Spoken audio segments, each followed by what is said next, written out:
Every journey I take leaves a lasting impact. Traveling the world only makes me realize just how much more there is to explore. No one builds a legacy by standing still. Start your journey at remova.com. The following is a Red Apple Podcast Network presentation. They say this is a big rich town. I just come from the poet's part. Bright light, city life, I gotta make it. Welcome to Dominic Carter's podcast. This is Dominic Carter City Hall. Now, here's Dominic Carter. Hello, friends. Dominic Carter, Red Apple Media 77 WABC. You can listen to me live Monday through Friday on the radio, midnight to 1 a.m. If you join me, I promise to bring it. You can listen from around the country and the world at www.wabcradio.com. I have not done much about something we are seeing constant headlines about. The situation at Rikers Island, the Department of Correction for New York City. But that changes right here, right now. Rikers wasn't on my radar screen because my thought process generally was, if you committed the crime, do the time. But it's important to remember, prisoners at Rikers are only accused of a crime. They have not been convicted. More and more these days, Rikers is being looked at as a death sentence. The violence, negligence, drugs, mismanagement, untreated medical conditions going unnoticed amid dysfunction in the jail system. The feds taking over of Rikers Island may not be the worst thing that can happen. Here's what we know. Routine medical tests for inmates, mandated under city law, have simply been ignored by correction officials, at least in the past, causing hundreds of detainees to go without basic medical services each month. The mayor, Eric Adams, has downplayed the death toll, noting that many detainees were already sick once they arrived in the city's care. Bullet point. Staff absences of correction officers plunged Rikers Island into disorder. City council members have blasted correction officials for not being able to answer simple questions, such as staffing levels at city jails, medical wait times, and more. The commissioner of the agency, Louis Molina, says these days more officers are returning to work now that the pandemic has eased up, with the absentee rate going down. A recent example, the absentee rate of correction officers stood at 19%, which is down from 30%. But think about that. That's almost 20% of the workforce not showing up. A court-ordered federal monitor overseeing the city's jails found not only pervasive violence within these facilities, but said they were also blocked from gaining access to staffing levels. The situation at Rikers, and how do you deal with it? Joining me now is someone that knows the system inside and out like the back of his hand, Stanley Richards, who is the Deputy Chief Executive Officer of the Fortune Society, an advocacy group, a nonprofit based in New York City, with a mission to support successful re-entry from prison. The Fortune Society helps with housing and a number of issues that may arise. Mr. Richards does a lot of great work, and thank you for joining me for the podcast. Thank you for having me, Dominic. Of course. So the numbers are staggering and serious. In 2021, 16 people died while in the care of the Department of Corrections. And so far this year, we are outpacing that, where 11 people have died in the custody of correction. That's not just Rikers, including 2 in the space of a week in July. Why is this happening? It's a very sad situation. You know, I was first deputy commissioner at the New York City Department of Corrections, and I can tell you every death that we experienced was a tragic and horrific situation. People are detained into the custody and care of the Department of Correction while they get their cases adjudicated. It is the expectation of society and the rules of our laws that says that person is presumed innocent until proven guilty. And many of the people being detained on Rikers Island have not been proven guilty of anything. They just have not been able to afford bail and haven't been released. And so we have a situation where our New York City Department of Corrections has really become an institution that deals with all of the ills of society. We see over 50% of the people who are incarcerated on Rikers Island have mental illness. A significant portion are homeless, have substance abuse, and all of the issues that we are dealing with as a Department of Corrections, as opposed to dealing with it by providing services and getting people the treatment that they need. And it is a perfect storm. A situation where officers aren't trained to be clinicians and providers. We have a system that was designed to punish people, and Rikers is not a place of where people serve long sentences. It is a place where people are supposed to get their cases adjudicated. And so it is a perfect storm of dysfunction. It's a perfect storm of trauma. And it is a perfect storm where the department itself just creates perpetual hurt. Officers hurt, non-uniformed people who work on the island hurt, people who are incarcerated hurt, and family members hurt.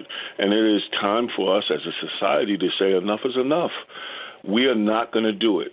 What we've learned over the last decades is that we could have lower number of people incarcerated, safer communities, and provide alternatives for people to get the mental health services that they need, substance abuse treatment that they need, and access to stable housing. Mr. Richards, let me ask you this, because you have a very unique expertise here. You served on the oversight board for the jail system. The Obama administration named you a champion of change.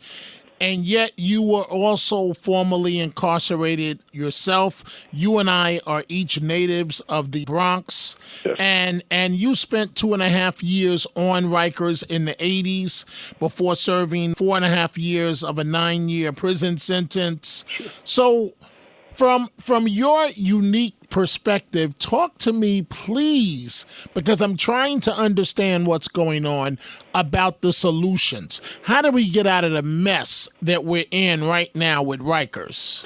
Well, it takes huge investments, and we have to focus on the driving causes of incarceration, and that is some of our criminal justice policies we need to fundamentally change. We need to make community investments to allow people to be diverted and engaged in services. We need to deal with the mental health crisis we're having in our communities. We need to deal with the homeless crisis we're dealing with in our community, and we need to deal with the disproportionate impact of economic or lack of economic opportunity in some of the hardest hit communities in New York City. At Fortune Society, we see about 9,000 people a year. Over 50% of our staff are people with justice impacted. 30% of our executive team are people with justice impact. And so we know if we provide the right services, we make the right investments, we can turn this around. Rikers Island doesn't have to be a stain on our city. It could turn around. but it takes huge investments, and it's not an investment over 2 years or 3 years. It took generations for us to get to this particular point, and it's going to take generational investments to get us out of it. We need to close Rikers Island. We need to build a smaller borough-based jail that is centered on the humanity of those who have to be detained, and for those who have to work there, we need to make sure that services are available to people when they're in there. And most of all, we need to make sure we're providing an off-ramp with intensive wraparound services for people who come into contact with the criminal justice system so that we could stop the cycle of incarceration. So explain this to me, please. And we are talking with Stanley Richards, who is the Deputy Chief Executive Officer of the Fortune Society. Why are people dying within the system? Why are people committing suicide within the system? When you're separating from the military, no one tells you how hard it can be to get your civilian life up to speed. But with VA benefits, it doesn't have to be. From the VA home loan requiring no down payment, to the GI Bill covering tuition, books, and cost of living, to VA healthcare offering top-ranked, low-cost care designed specifically for veterans. All the support you need is at VA. I'm here telling every veteran because I wish someone had told me, get what you earned. Visit choose.va.gov. Not all veterans are eligible for the type or amount of benefits mentioned here. When you are incarcerated, there are few options you have. One is either you're predator or prey. Two, you either go into survival mode or you go into hopeless mode. And when you see suicides and when you see massive drug overdoses, you're seeing the sense of hopelessness, the sense of things in my life aren't going to change, things aren't going to get better, and so why do I continue? And just like all of us in the community, every day we get up and we fight our way through our life experience. When you are incarcerated and you are isolated and there is no sense of people caring, there is no sense of connection to the community, you build a sense of hopelessness. And when people are hopeless, they go to the worst place. And they go to the things that they think will give them the most peace. And unfortunately, suicide becomes an option. Unfortunately, violence becomes an option. Unfortunately, drug use becomes an option because they are trying to escape the horrors of their experience. And so that's one of the reasons why we said we need to close Rikers and build the borough-based jails. Rikers is out of sight, out of mind. People don't think about it. It is a blip on the New York City map system.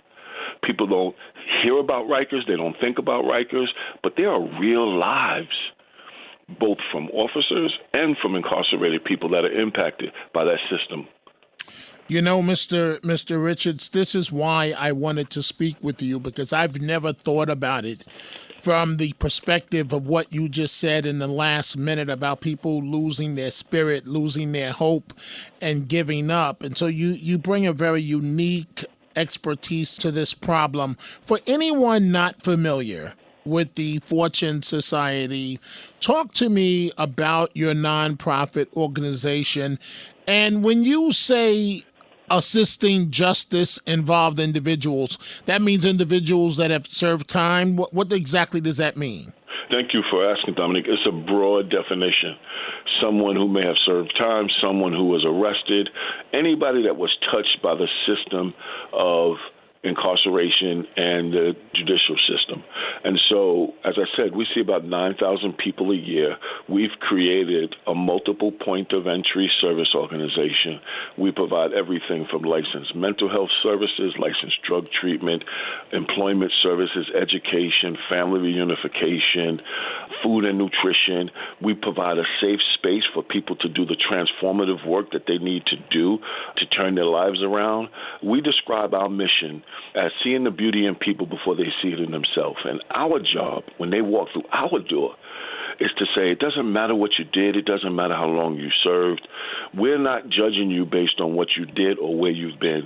What we see is the beauty and the potential in you. And our job is to hold that image true until you begin to, 1, see it in yourself, 2, begin to live it, and 3, begin to own it.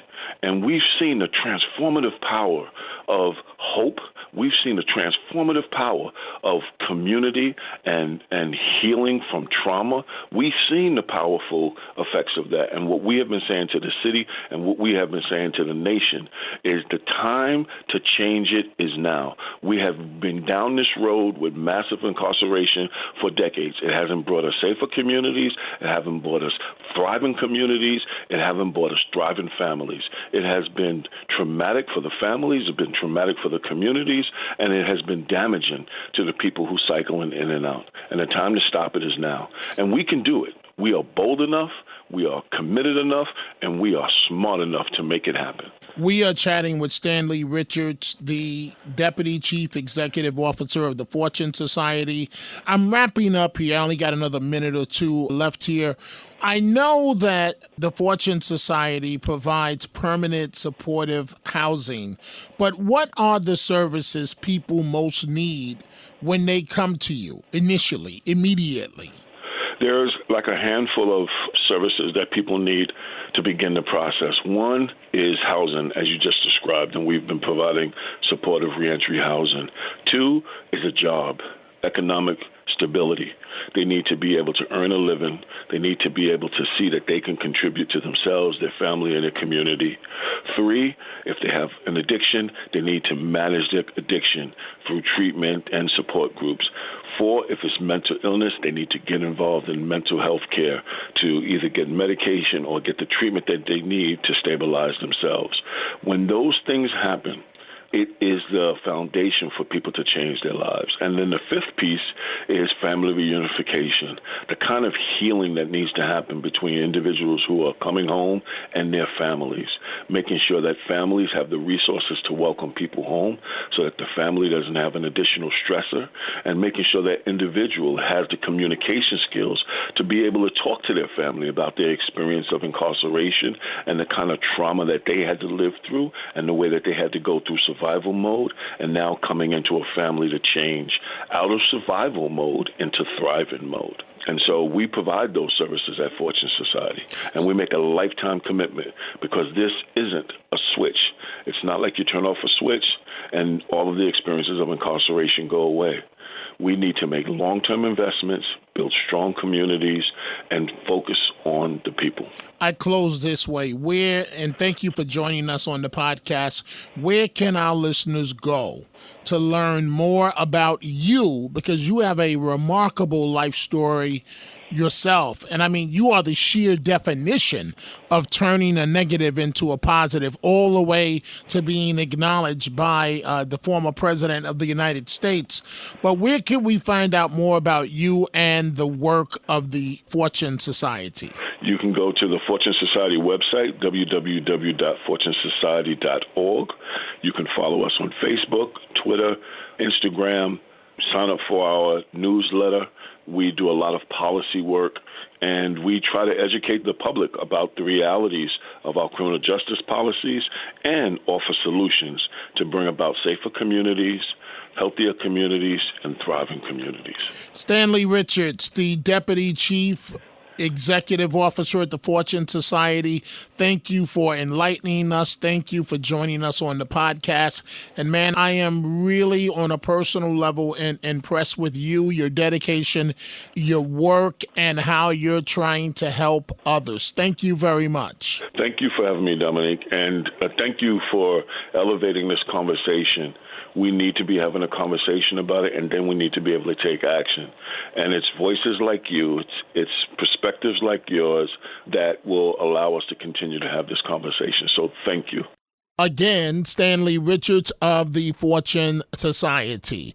In 2014, Mr. Richards was recognized by the Obama administration as a champion of change for his commitment to helping individuals impacted by the justice system. Going forward, I will stay on top of the situation at Rikers, and that brings this segment to a close. Folks, if you are interested in my book on my life, growing up in New York City and overcoming numerous obstacles, or my bobblehead doll, you can go to my website, DominicCarterOnline.com, all one word, DominicCarterOnline.com. You can catch me on 77 WABC, weeknights, midnight to 1 a.m. Go check out the Dominic Carter merchandise at the 77 WABC store, from Dominic Carter t-shirts to hats and much more. Go to WABCRadiostore.com. Dominic Carter, Red Apple Podcast, 77 WABC. I gotta make it. Dominic Carter Socials on Twitter at Dominic TV and Facebook and Instagram. Dominic Carter TV. Email at dominic.carter@wabcradio.com. Until the next episode, be well. And as Dominic always says, stay positive. The glass is always half full, never half empty. Dominic Carter City Hall.